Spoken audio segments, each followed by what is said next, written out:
Welcome to Luca and Miguel. Enjoy the video. You need to know this immediately.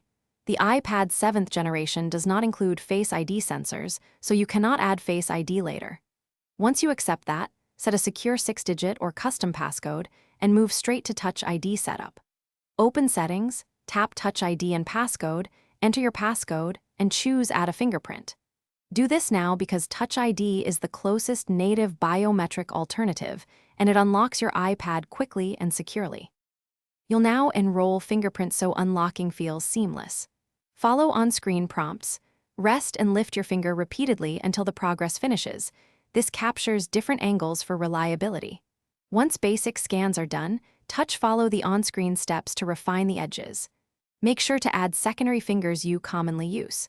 Then enable Touch ID options for iPad Unlock, iTunes, and App Store, and password autofill, so you replace the most common Face ID. You're almost done.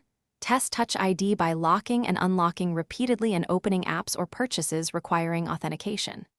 If recognition is inconsistent, make sure your finger and the sensor are clean and dry, then delete and re-enroll the print. Capture different angles. Remember why. Missing hardware means Face ID isn't an option, so using an iPhone with Face ID for apps or signing into services remains the workaround for face-based biometrics. If problems persist, contact Apple support or visit an Apple store for hardware help. Thanks for watching and please subscribe. It's the best investment you'll ever make.